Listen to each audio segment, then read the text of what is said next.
Happy 10th anniversary RGJCC! Ako po ay excited para batiin po kayo sa inyong pong pag-celebrate na ika-10 taon ng inyong pong pagkaka-found. At alam natin na ito po ay sa biyaya ng Panginoon. Let me just share to you po dalawang passages na God has given to me at nawa po ay mag-speak sa atin ngayon po sa ating pag-celebrate. Una po ay sa 1 Peter chapter 3 verse 18. 1 Peter chapter 3 verse 18, for Christ also died for sins for all, the just for the unjust, so that He might bring us to God, having been put to death in the flesh but made alive in the Spirit. Tayo po ay niligtas ng Panginoon. Yun po yung ibig sabihin ng inyong pong pangalan, no? The redeemed. Tayo po ay niligtas ng Panginoon, ngunit hindi lamang para tayo ay makaiwas sa impyerno, kundi ang pinaka-importante po sa lahat ay para tayo ay dalhin sa ating Panginoon, sa ating Ama sa langit, in intimate relationship. Nawa po ay lagi tayong mapalalahanan na ang ating pong first calling sa ating pong Panginoon ay ang makilala siya at magkaroon ng malalim na relasyon sa Kanya. Next po, dahil po ito ay ika-10 taon nyo po, no? Let me just read to you then isang kilalang passage sa Bible. John chapter 10 verse 10. John chapter 10 verse 10. The thief comes only to steal and kill and destroy. I came that they may have life and have it abundantly.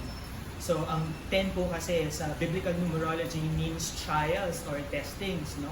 At ito po ay dapat nating inaasahan sa ating pong buhay Christian. So, bilang individual Christians, bilang isang church, family, alam ko po na you are aware sa mga pagsubok na ito kasi alam ko na lahat tayo ay nagdaan dito. Ngunit po, matibay ang ating pong pundasyon, matibay ang ating Panginoon, matibay ang ating pinagsasampalatayanan dahil ang Diyos po ay victorious. Jesus Christ ay victorious.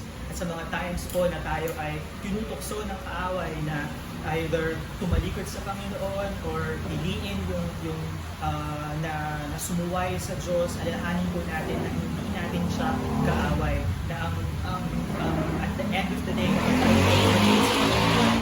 tayo ay mababalik sa kingdom ng enemy at yun po ay buhay kung saan tayo ay mananakawan, tayo ay papatayin at tayo po ay masisira. Yun po ang nais niya. Yun po yung buhay ng isang redeemed, yung buhay ng isang niligtas ng Panginoon at manampalataya sa Kanya ay buhay na mapayapa, ay buhay na puno-puno ng pag-asa at buhay na meaningful na balang araw po ay haantong sa langit sa piling ng Diyos.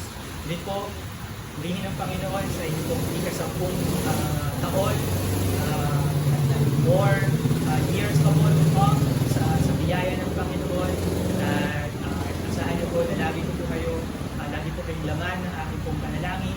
I hope to see you soon and patuloy nga po na tayo ay mas kilalanin pa po natin at paglingkuran ng ating Diyos dahil siya po ay karapat-dapat. Last po sa Psalm chapter 107 verse 2, sinabi doon, let the redeem of the Lord say so. Let the redeem of the Lord say so.